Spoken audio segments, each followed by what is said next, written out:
Почитувани, добре дојдовте. Ја следите новата епизода на подкастот Зрак со доктор Марина. Вечерва ќе разговараме за една малку поинаква тема. Ќе зборуваме за срцевата слабост, за еден пациент кој од 2011 година живее приклучен на батерии со вградена пумпа во срцето. Вечерва со нас е Васко Јолевски, председател на Националното здружение на пациенти со механичка потпора на срцето, Храбро срце, и специјалист доктор Александар Колев од Државна кардиохирургија. Добре дојдовте. Васко, ќе почнам со тебе. Ќе може ли малку да ни објасниш околу твојата болест? Кога првпат се појави, како беа симптомите и каде прво се обрати? Најпрво добро вечер на вас и на вашите следбеници на социјалните мрежи. Болеста првпат јас ја приметив како болест срцева слабост, не ни знаев дека е тоа. Така? Во 2011 година.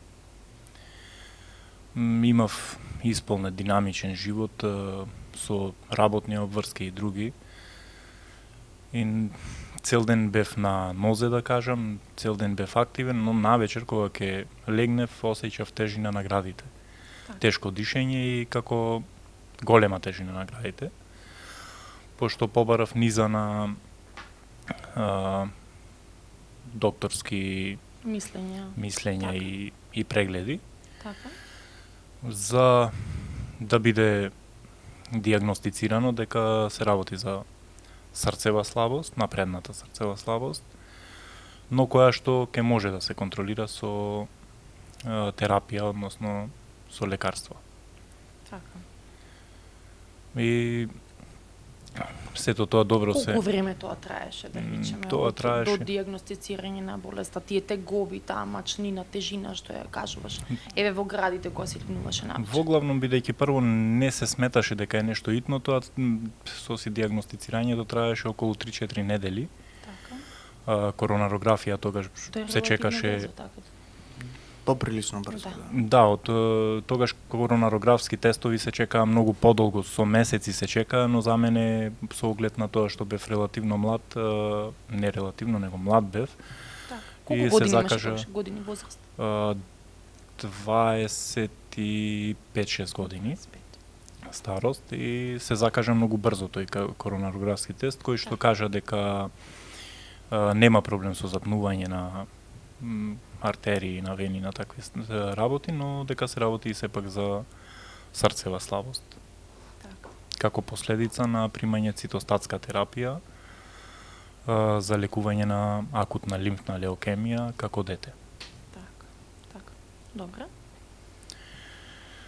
Откако се диагностицира болеста, повторно продолжив со динамичен живот, но под строга контрола од докторите и со терапија до 2019 година. Иако ми беше кажано дека не треба да се замарам, но Така, јас тоа не можев да го прифатам затоа што кондиционо бев Млад. добар и работев еднакво како и секој млад, односно имав живот како и секој млад. Секој млад и здрав, така. Така. 2019 година веќе почна да се чувствуваат први симптоми на нешто друго, што за прв момент и за мене и за докторите беше неповрзано со срцевата слабост, односно имав проблеми со варење на храна, примање на храна и по подолг период, да кажам неколку месеци, се предпоставуваше дека можеби е и нешто, да речам, најлошото на желудник, канцер на желудник или Така такви. предпоставува. Да, бидејќи ништо не помагаше од медикаменти што ми се даваа поврзани со стомакот, и ме пратија на гастро во Скопје, Добре. гастрологија, каде што се виде дека стомакот е сосема чист, исправен, но Нема проблеми. во консултација со државна кардиологија дојдоа до заклучок дека сето тоа сепак е од срцето. Морам да кажам дека доктор Бакрачевски од кардиолошки завод од Охрид укажуваше на тоа дека најверојатно е од срцето, но за мене беше неприфатливо дека јас треба да се помирам со тоа дека на некој начин станувам инвалид на трудот. Така. Затоа што не можев ништо да обавувам од секојдневни работи а не нешто повеќе. Да. Потоа побарав мислење од доктори од приватна клиника, Добре. каде што истото ми го кажа, дека сепак се работи за срцева слабост и дека на можеби на суров начин, но на вистинитиот начин ми го кажа тоа дека моето срце практично е дотолку заслабено што се распаѓа и дека мора да се вгради некој уред кој што ќе ме одржува во живот и ќе ме врати во делумно квалитетен живот додека се овозможи трансплантација. Во тоа време немаше трансплантации, нити беше на повидок дека ќе се направи, барем јавноста. Так. Немаше сознание дека се работи на тоа да се направи првата трансплантација во земја. Јас тоа го дочекав на нож. Значи, не ми е кажуваат вистината, нема шанси. Так. Интересно беше дека во целиот период јас имав некои кризи и после терапија во кардиолошкиот завод во Скопје, повторно се враќав да можам и да работам и се. Но тоа траеше една недела, потоа пак неколку недели јас одев по доктор. Повторно по лекар. Да, Так. по лекари. Так. И затоа не можев да го прифатам тоа дека всушност мора да се направи нешто повеќе, со што јас ќе станам инвалид на трудот, но ќе преживеам до оној момент додека да се најде трајно решение. Така ни беше кажано. Ја напуштив клиниката и година дена не се вратив таму, но после година дена самиот сватив дека Мора нешто се или се ближи крајот за Так, мене, или тоа е нешто единствено решение во Так. моментот кое што ќе ме одржи во во живот. живот. Так. Се вратив во истата клиника, ми беше кажано истото мислење, побарав мислење од втората приватна клиника во државава, ми беше кажано слично мислење, се консултирав со луѓе кои што ги познавам од кардиолошкиот завод од Охрид, на кој што многу им верувам, и беше заклучено дека да, веројатно ќе треба нешто такво, на што се согласив за, да кажам, да се искомплицираат работите повеќе, фати ковид кризата. Јас бев еден од првите пациенти во Струга што го фати ковидот, а бев во крајно тешка состојба. Се одолговлечи. Бевте хоспитализиран за Да, време на пандемијата? во Битола. Така. Ковид центар во Битола имаше тогаш во нашиот регион. Се уште во Струга немаше ковид центар, нити во Охрид. Таму го пребродив, да речем, го поминав ковидот, но крајно исцрпен. За потоа да се стави забрана на меѓународен поштенски сообраќај, да не може да се Воопшто. увези уредот кој што требаше да ми е имплантиран, и откако и тоа се реши.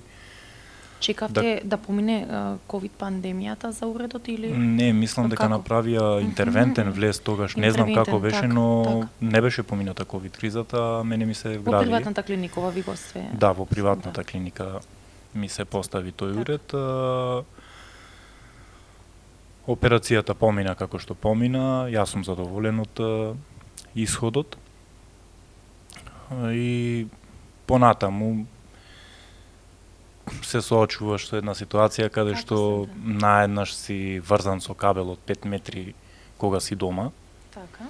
и можеш да функционираш во радиус од 5 метри на штек приклучен, а кога си надвор тоа е кратко, да речем, трае со помош на батерии, Со помош на батерии, така.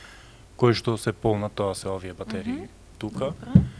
кои што се полнат на соодветен полнач и се ставаат на уредот на кој што го носиме, односно се поврзуваат на контролерот кој што го контролира уредот кој што е имплантиран во. Сега малку ќе те прекинам, ќе може ли докторот малку да ни објасни кардиохирургот околу процедурата?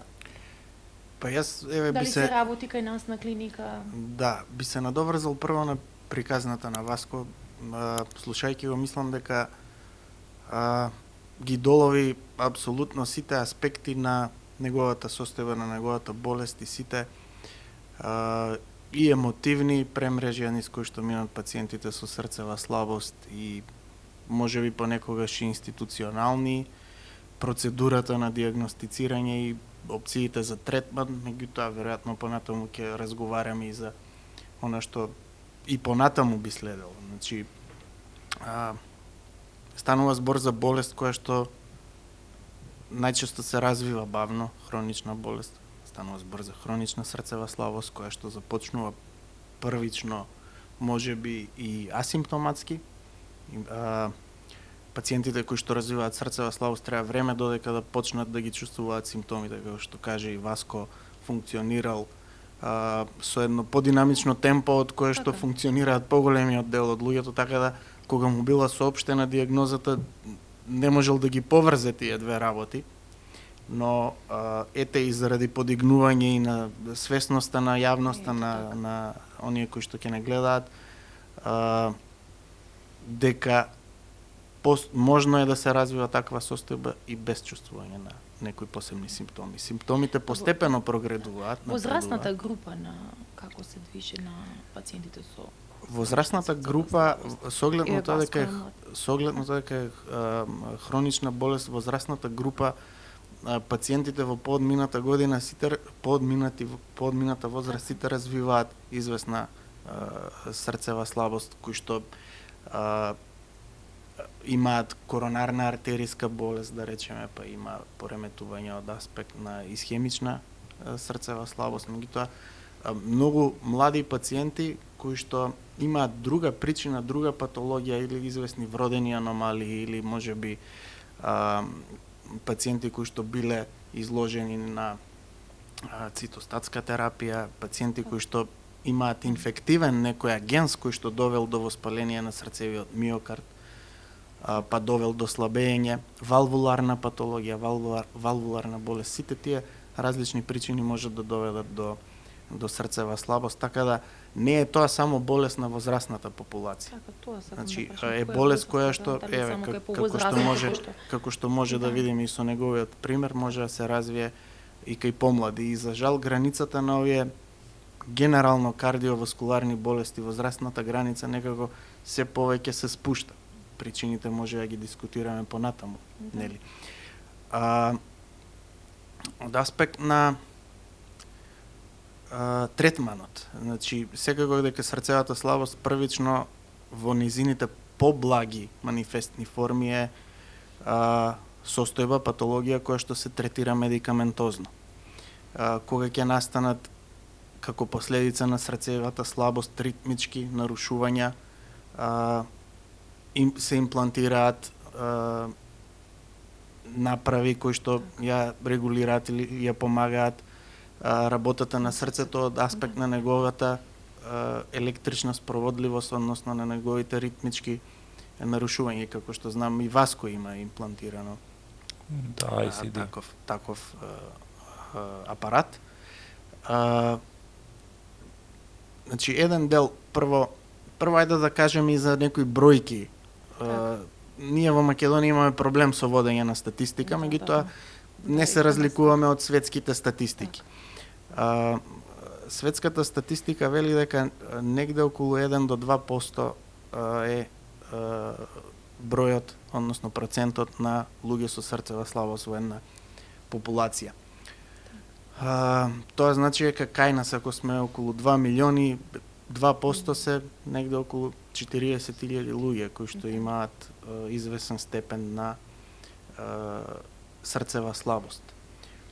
Од тие бројката на напредната срцева слабост, значи сега зборуваме за напредната каде е таа манифестна и каде што бара некои поинтензивни методи на лекување, 10 до 20% имаат напредната срцева слабост.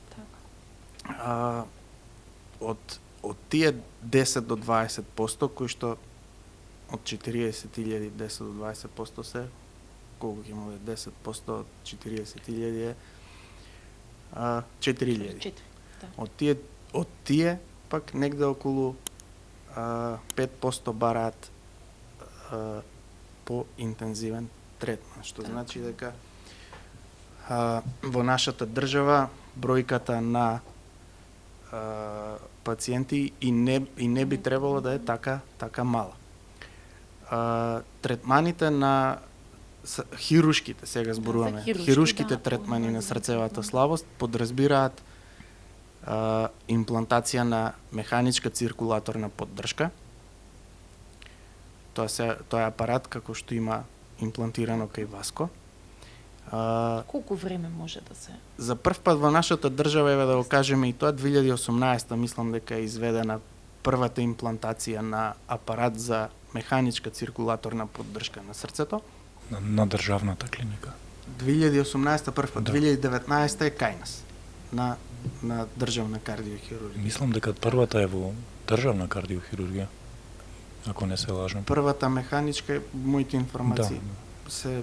Значи, тоа е во неколку месеци е всушност разликата, меѓутоа небитно. Горе-долу истовремено е. А додека првата трансплантација на срце е 2020 година, 23 мај 2020 година. Значи, дефинитивниот, да кажеме, хирушки третман е трансплантација на срце. Меѓутоа, со оглед... Колку време може да се носи ова апаратот?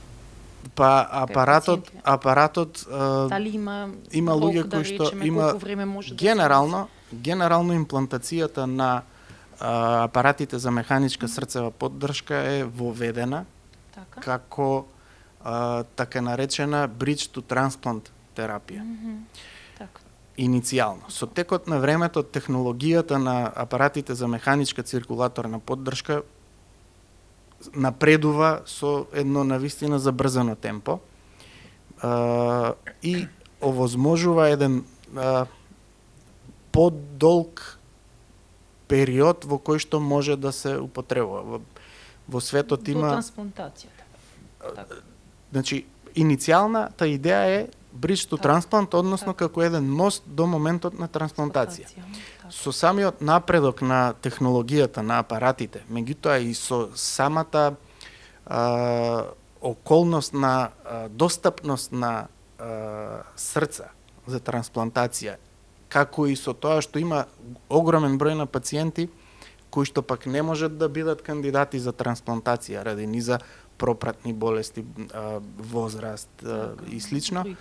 Значи, се повеќе во светски рамки се употребува и како дефинитивна терапија. Значи, има луѓе кои што десетина години живеат на десетина и повеќе, 13, 15, значи се кажувам нели како некоја бројка. Поготово оние повозрастните кои што се проценува дека подобро би било отколку трансплантација. Значи нема некое ограничување 2 години, 5 години. Че нема може да го носи. Значи целиот да кажам аспект на функционирање на овие пумпи е превенирањето на компликации, одржувањето на пумпата, на кабелот кој што сега нели може да го опишеме целиот тој процес. Може да се опише. Може подобро Васко како човек кој што секојдневно се соочува со тоа, меѓутоа сакам да кажам дека тоа е една програма која што во склопот на хирушкиот третман на срцева слабост функционира веќе од 2019 година и кај нас на државната клиника.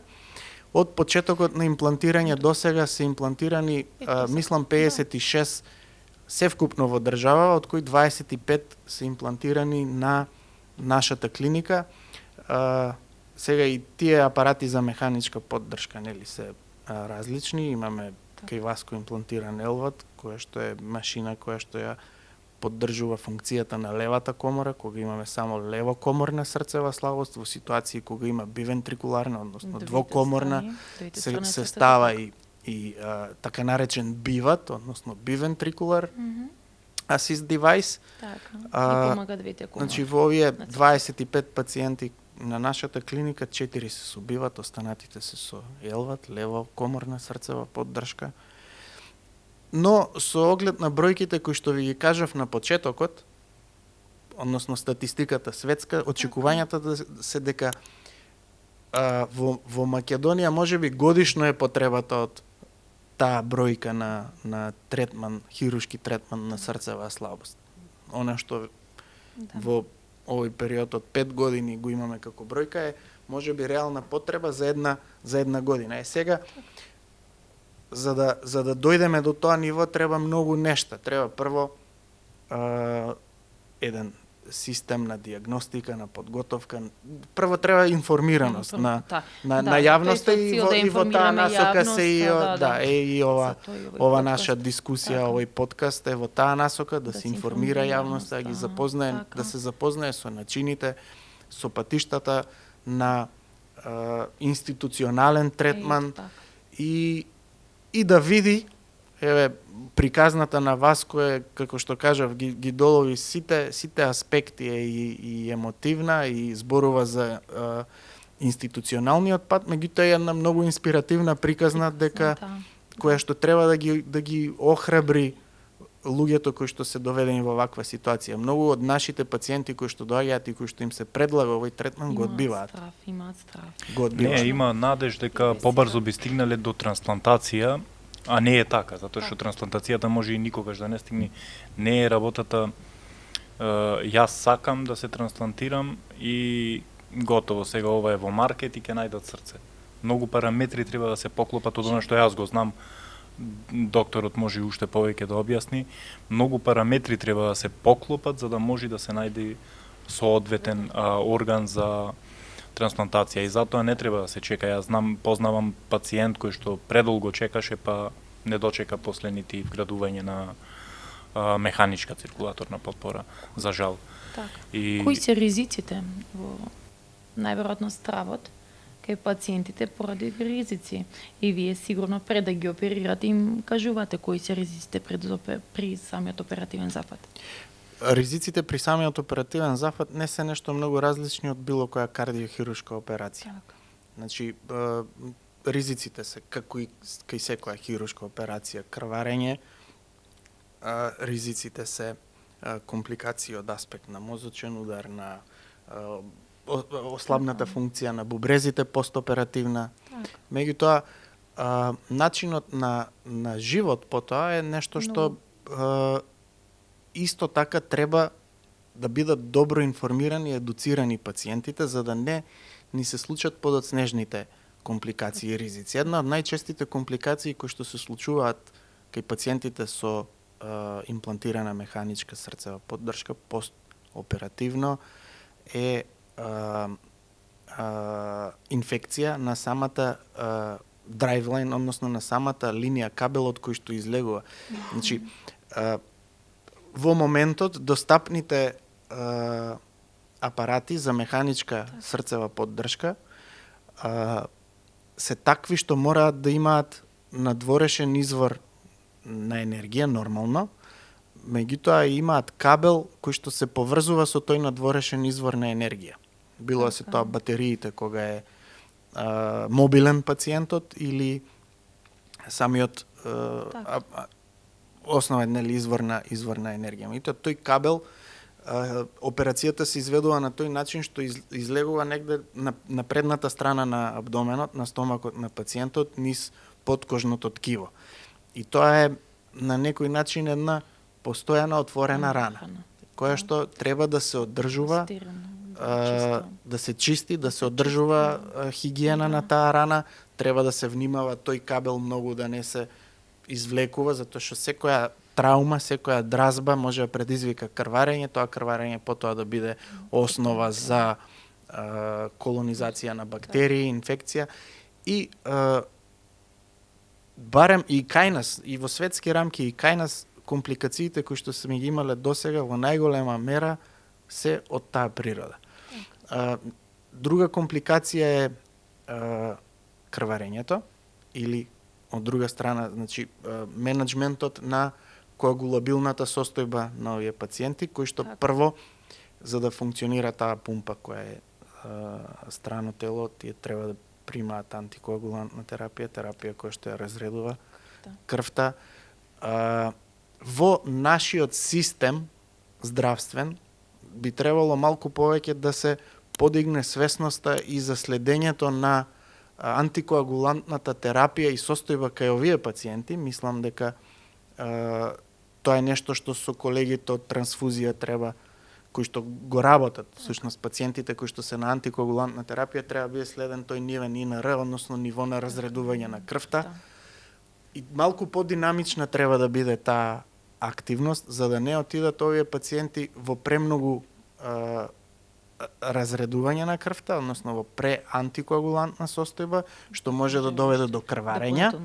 И тоа е опасноста од ова, од едната страна. Капилари и така натаму. Од другата страна е да не биде доволна антикоагулантната терапија, па имплантираната пумпа да доведе до формирање на тромби, кои што можат да предизвикаат понатаму мозочен удар или исхемични последици.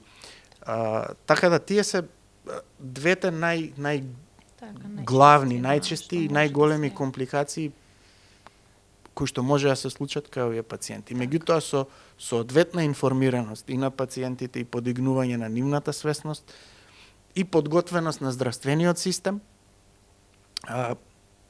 ние имаме пациенти кои што во нивната локална средина немаат таква пристапност до следење на ИНР, односно до трансфузија како институција која што каде што се следи тоа ИНР. Така да тие проблеми се надевам дека со тек на време и со заеднички сили, вас кој е председател на Сдруженијето на овие пациенти,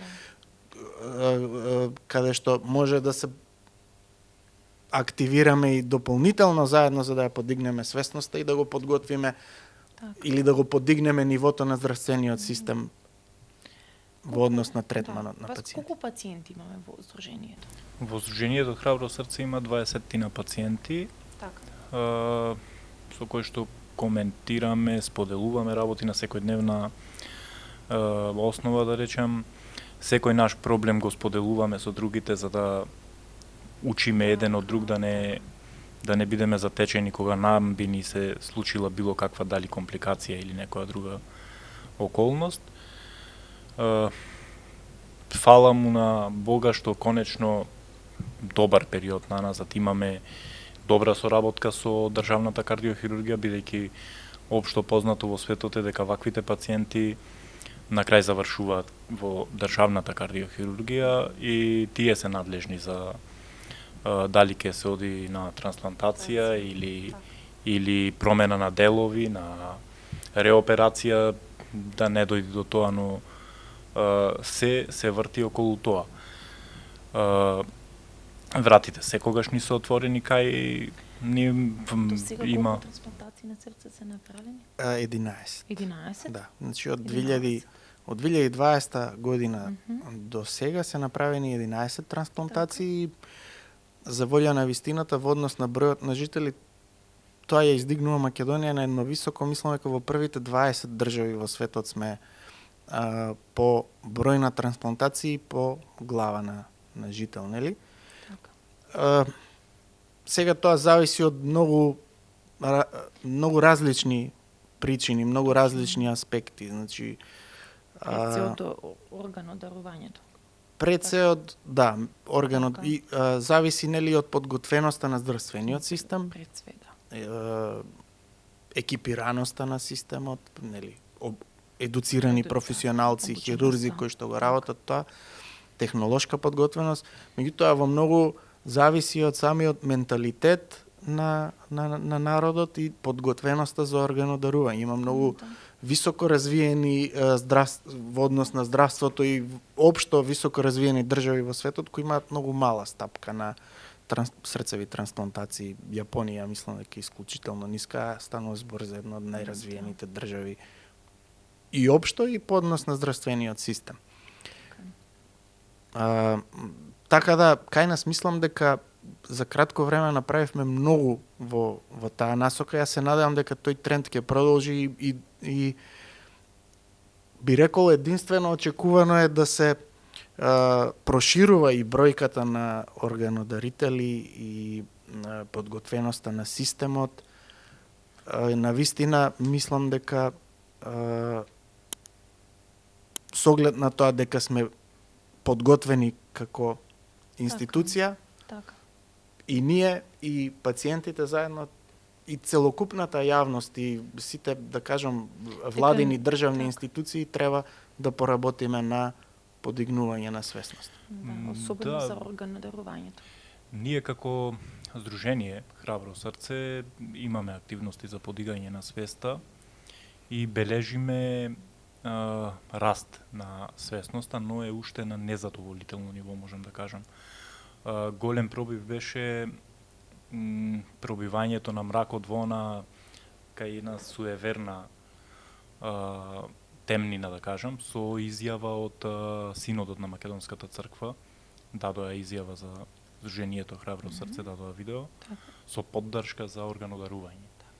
Дека тоа верата го дозволува, а добро е да знаат граѓаните дека законот за органодарување, односно за дарување на органи и ткива, е донесен во согласност со верските заедници во државата. И тоа мора да се говори, затоа што живееме во таква средина, Македонија е таква средина каде што верските не би рекол правила верски, него повеќе се пагански верувања, тоа се обичаи, обичајните норми владуваат и доаѓаме до судир со реалното што го проповеда верата и она што ние го мислиме. Така. Затоа ево јавно и јасно кажувам дека законот за органодарување е донесен во согласност со верските лидери во државава и дека органодарувањето е допуштено, но согласно законот. А и законот кај нас предвидува дека секој еден е дарител на орган, доколку не се изјаснил спротивно во текот на неговиот живот, но семејството го дава последниот Тоа е тоа што збор. одлучува семејството, да. Тие најдобро ја знаат вољата на потенцијалниот дарител, да речем, на орган, и затоа е тоа така направено, значи да се испочитуваат и верските норми, а и Така. законските норми. Така. И би апелирал до надлежните да направат конечно и една силна национална кампања за Тоа треба, да. дарување на органи и На ткива, органи, така. зашто ние како здружение стоиме на располагање со сите оние видеа кои што ги имаме обезбедено од јавни личности, од секакви сфери, да кажам. А дека треба да се работи многу. Треба да се Жалосно е да работи, не да. можеме да го искористиме капацитетот што го имаат докторите, само поради тоа што не вложуваме во подигање на свеста за Така, дарување да. органи и ткива. Така. Ке може ли ни раскажеш како изгледа твој еден ден? Мој еден ден. Станувам са бајле, прво што правам ја примам терапијата која што ми е дадена од лекарите. Така. Потоа проверувам исправноста на апаратот, има начин да се провери како тест самиот апарат. Променувам батерии, ставам на мене, за да можам да одам да ги обавувам оние основни, да кажам, дневни потреби. Така. Во текот на денот се правам како што прави секој човек, значи Да. тоа е разликата помеѓу Која е човек со разликата меѓу тоа сакав разликата помеѓу човек со срцева со слабост, Ето, со напредната срцева слабост и оној кој што веќе Така. има имплантирано пумпа е тоа што делумно квалитетен живот живееме, да не се лажеме, имаме кризи. Јас во последниот период имав 3-4 кризи со колапси и така натаму, но тоа е многу поразлично од 3-4 месеци да лежам интензивно во некоја од клиниките. Претходно се случуваше по 20, по 30 дена, по 2 месеци така, да лежам во клиника, хоспитализиран, да бидам Да. хоспитализиран, а сега имам од време на време по некој колапс, но тоа се решава во 1-2 дена. Остатокот од времето го минувам делумно како и секој човек. Не викам исто, затоа што носиме терет на нас, мораме да се пазиме, мора да внимаваме колку време сме надвор, да не батериите колку време траат, да. Батериите од прилика Колку време може да може да се траат движиш? максимално 15 часа. Така. Со тоа што може да се дополнат, ние секаде патуваме со Со полночот полночот. за батерии, Така, кој ова е. тоа е ова. Така, добро. А ова е единицата која што се приклучува кога сме дома. Така. Сме поврзани на Така. кабел. Кабелот е 5 метри должина и во радиус од 5 метри може да функционираме. Дека е лесно, не е лесно, но е многу поубаво отколку да не нема. Затоа што јас самиот сум свесен и тоа треба да го разберат и оние луѓе кои што би се довеле во таа ситуација, тоа е најтешко да се разбере. Дека едноставно доаѓа крајот и ова е едно решение кое што би ни го продолжило животот, за да можеме да се бориме и за подобар живот. Така. Значи, доколку не биде оваа механичка циркулаторна потпора, ние нема да имаме можност и шанса да се избориме да дојдеме во работоспособни и нормален живот, односно да доживееме трансплантација. Да. Има Затоа, тука една, еве да спомнам, ја кажувам често, аналогија, односно приказна изјава на Кристијан Бернар, тоа е првиот доктор кој што има извршено првата трансплантација во светот. Зборувајќи за луѓето со срцева слабост, конкретно за луѓето кои што се изложуваат на операција за трансплантација на срце, меѓутоа од денешен аспект мислам дека тоа е апсолутно применливо и за луѓето кои што се одлучуваат на вградување на пумпа, па дури може да се каже и за луѓето кои се изложени на кардиохирушка операција, затоа што самата технологија на кардиохирушката операција подразбира запирање на срцето. Така. Кристијан Бернар вели пациентите кои се одлучуваат да им биде трансплантирано срце се како човек кој што го брка лав низ савана. Сега тој бидејќи работел во Јужна Африка, нели, примерот го зема од неговото обкружување. Како човек кој што го брка лав низ саваната, бегајќи од лавот доаѓа до брег на река во која знае дека има крокодили. И вели луѓето кои што се одлучуваат на срцева трансплантација се луѓе кои што во друга околност не би ја донеле таа одлука. Значи, човекот кој што го брка лавот во друга околност нема да рипне во реката за да ја преплива, знаејќи дека има таму крокодили. Меѓутоа, знаејќи дека од другата страна е лавот, што е сигурна смрт, ќе рипне со надежда дека ќе ја преплива реката и ќе се спаси. Тоа е една многу, би рекол, соодветна но јас аналогија. би се надоврзал на ова, многу убава анегдота, но би се надоврзал на ова со тоа што пократка е дистанцата на лавот помеѓу нас, тоа е помала шансата да пресметаме како би рипнале. Сега исто сакав да се надоврзам на квалитетот на живот. Последните неколку, а и најголем дел од пациентите на нашата клиника кои што имаат имплантирано оваква направа, значи, видете, срцевата слабост не е болест само на срцето. Срцевата слабост во терминалната неизина фаза, во напреднатата неизина фаза, веќе ги зафаќа сите органи. Хипоперфузијата и на дигестивниот систем, и на црниот дроб, и на бубрезите се манифестира со една општа веќе слабост, општа една кахексија, изнемоштеност на пациентите.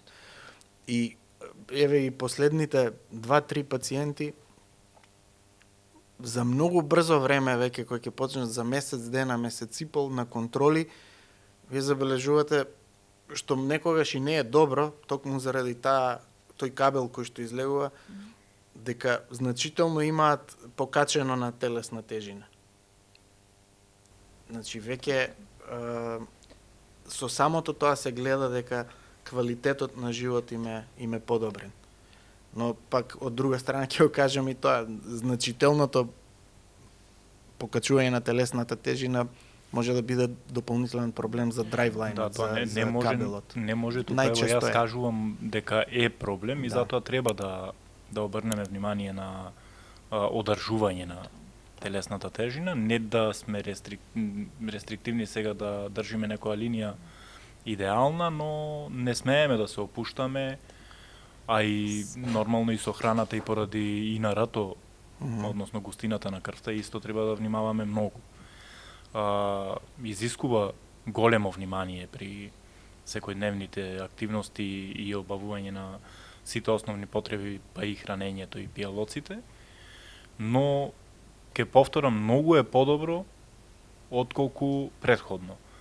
И за волја на вистината многу е, односно е продолжен животот кај мене, затоа што сите очекувања беа дека ми остануваат уште, да не кажам, можеби 2 до 3 месеци максимум на проценки на живот. Никој не може да тврди нешто, ама проценките од лекарите беа тоа 2 до 3 месеци живот, доколку не се направи. Дали има некој знак кога ќе се потрошат батериите, да речеме кога е при крај? Да, има, Дали, можам да покажам може, тоа. ако да видиме. Има два знаци, значи кога би престанала батеријата. Така. Ево едната батерија, да речеме, сега ќе се појави еден знак дека некој предупредување. Да. Ево. Да речеме. Ова е прво предупредување дека Добро. дека батеријата не е како што треба. Сега ќе ја вратам батеријата и тоа ќе се регулира. Така.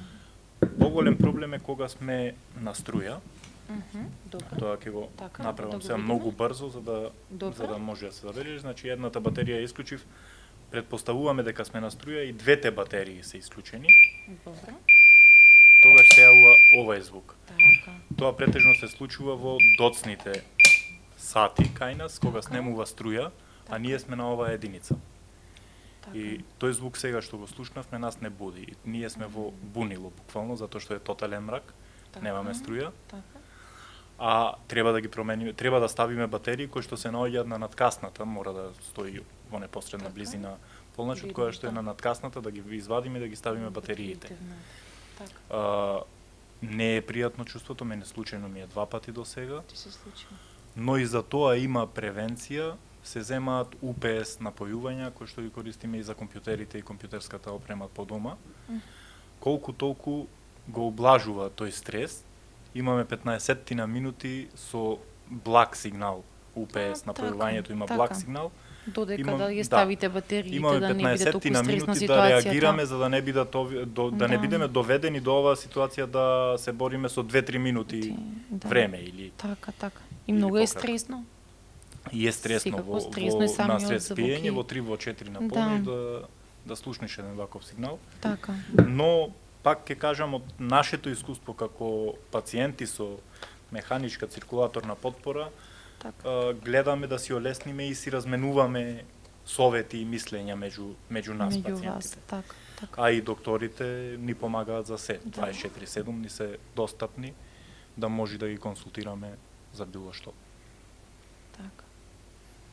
Добра. Што ќе им порачаме сега на гледачите? Вака некоја порака за крај. Главната порака која што ја упатува Здруженијето Храбро срце секогаш е она за органодарувањето, дека кога не можеме да направиме ништо повеќе за нашиот близок, треба да сме доволно хумани, да изнајдеме сила да ги подариме неговите органи, да може да спасиме неколку други луѓе да може да го продолжат животот или да го подобрат. Секако одлуката ја има, последниот збор го има семејството. Значи во тие тешки моменти треба да изнајдеме сила и да бидеме хумани. Така, и убаво било кога би знаеле ќе спасиме неколку животи. Да, значи Така. со еден потенцијален дарител спасуваме неколку животи, а го подобруваме животот на десеттици луѓе. Така. Затоа што и други работи се трансплантираат, не само органите. Така. Александар? Па јас ќе се надоврзам на тоа. Васко, како и многу други пациенти слични на него, е пациент кој што се надева и очекува дека би било обезбедено срце за трансплантација. Сега знаеме дека ситуациите во кои што се пристапува кон органодарителство, за фамилијата која што треба да ја донесе таа одлука, се навистина тешки, секоја почит за сите оние кои што досега се одлучија да го направат тоа. Особено за првиот случај, што е навистина кршење на мразот, на айсбрейкинг, навистина голем потфат за историја, потфат за историја. Меѓутоа, токму тоа што кажа, и во такви ситуации фамилијата може да покаже големина и на некој начин да спаси неколку други животи.